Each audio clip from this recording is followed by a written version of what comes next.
Shalom. Kata yang terakhir dari Pak Nur itu perlu kita perhatikan.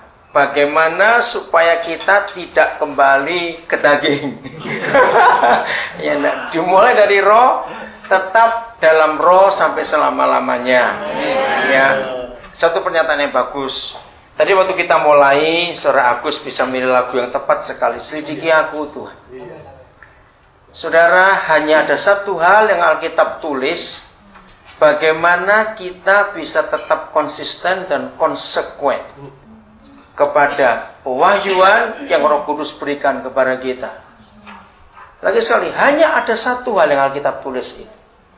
Supaya kita tetap konsisten dan konsekuen kepada apa yang Dia pernah wahyukan kepada kita. Saudara, pelajaran tubuh Kristus adalah satu-satunya hal yang paling kuat dalam panggilan Tuhan yang diberikan oleh Stup kepada kita. Yang kedua adalah pekerjaan Roh Kudus. Nah, dua hal ini yang paling indah. Bukan berarti kita mau merasa sombong lebih daripada yang lain. Terus terang sampai hari ini kita belum pernah dengar lagi, entah pendeta siapa, entah gereja mana yang pernah mengajarkan tubuh Kristus seperti Om Stup. Kita belum pernah dengar. Betul tidak? Kalau saya tidak salah sampai hari ini. Aneh. Pengajaran-pengajaran yang lain banyak diikuti orang. Tapi yang satu ini kenapa? Seharusnya kita bertanya, kalau yang lain gampang diikuti, kenapa yang ini tidak? Aneh bukan? Nah, untuk itu kita perlu, bukan kita mempertahankan pengajaran, tidak, tapi kita tahu ini memang kerinduan Tuhan Yesus. Mujizatnya sudah banyak yang ngerjakan. Betul? Kesembuhan, pengusiran setan, pembukaan gereja, semuanya sudah banyak yang ngerjakan. Kita bisa sebut nama-nama batuan, nama-nama kelompok yang begitu hebat di dalam pelayanan itu. Tapi kita harus mengakui, tentang tubuh Kristus belum ada lagi. Maka itu panggilan Tuhan yang Tuhan percayakan kepada kita, biar ini yang kita pertahankan. Bukan jadi trademark jalan suci, tidak. Saya harap tidak ada berkata seperti itu. Tapi ini kerinduan Yesus sendiri. Satu-satunya doa Yesus yang belum pernah terjawab adalah doa Yohanes 17, bukan? Supaya mereka menjadi satu. Nah, ini yang kita pegang.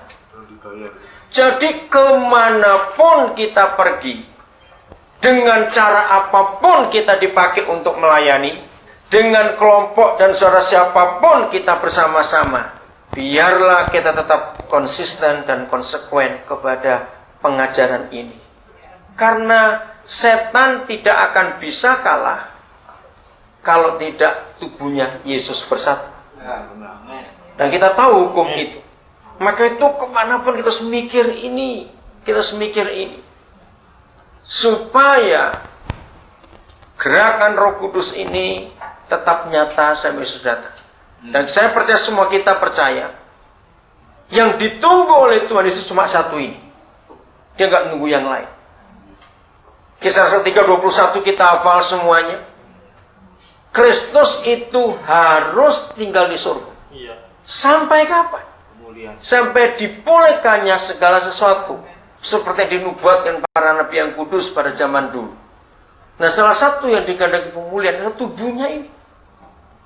Karena selama tubuhnya belum bersatu, setan gak akan bisa kalah. Gak akan. Mau dipakai doa ini, doa itu, apa saja, tidak.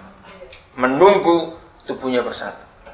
Nah, sekarang bagaimana caranya supaya yang satu itu, hanya ada satu hal yang Alkitab tuliskan, supaya kita bisa konsisten dan konsekuen kepada apa yang Dia wahyukan kepada kita. Jawabannya adalah kemurnian hati. Kemurnian hati ini adalah satu-satunya hal yang Alkitab tunjukkan supaya kita tidak kembali ke daging lagi. Mari kita lihat ayat ini. Yohanes pasal 1. Yohanes 1:47. Kata Filipus kepadanya, kepada Natanael, mari dan lihatlah. Yesus melihat Natanael datang kepadanya, lalu berkata tentang dia, lihat, inilah seorang Israel sejati, tidak ada kepalsuan di dalamnya.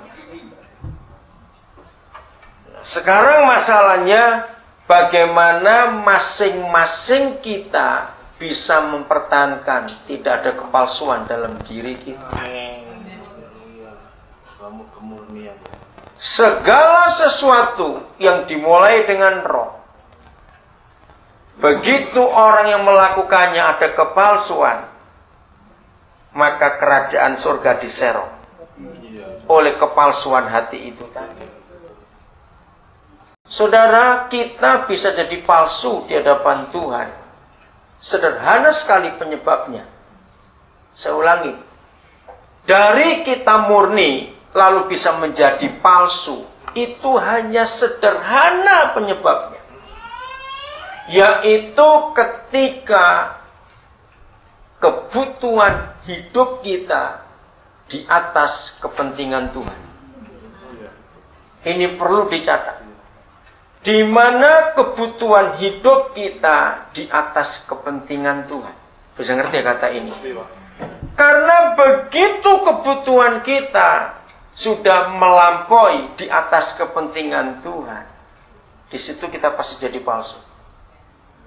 Dan yang paling menyedihkan dan menakutkan adalah pelayanan dijadikan kedok dan kendaraan untuk memenuhi kebutuhan itu tadi. Dan itu jadi palsu.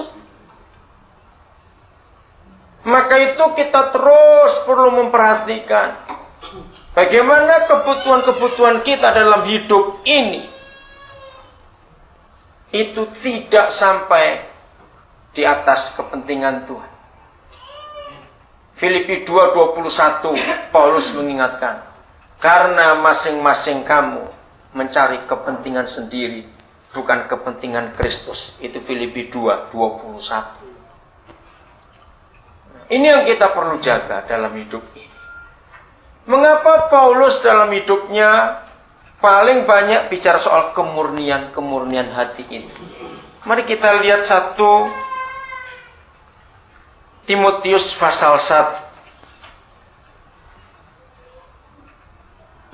Oh maaf.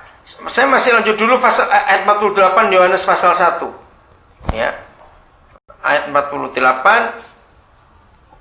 Ini penting nih katakan. Maaf saya terlalu cepat. Yohanes 1:48. Kata Natanael kepadanya. Kan Natanael heran, bagaimana kamu bisa tahu? Bagaimana engkau mengenal aku? Jawab Yesus kepadanya, sebelum Filipus memanggil engkau, aku telah melihat engkau di bawah pohon ara. Artinya apa, saudara? Di hadapan yang maha tahu, percuma kita buat kepalsuan. Betul tidak? Di hadapan yang maha tahu, percuma. Kita bisa memalsu di hadapan orang, tapi cepat atau lambat akan kebongkar juga kepalsuan itu.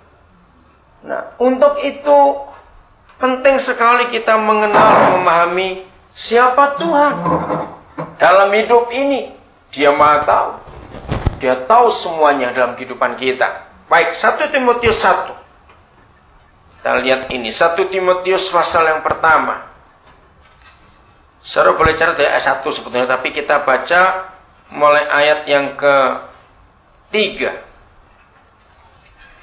Ketika aku hendak meneruskan perjalananku ke wilayah Makedonia, aku telah mendesak engkau supaya engkau tinggal di Efesus, dan ini dia, dan menasihatkan orang-orang tertentu agar mereka jangan mengajarkan ajaran lain. Jadi ternyata sejak masa itu, saudara, kepalsuan sudah sering terjadi.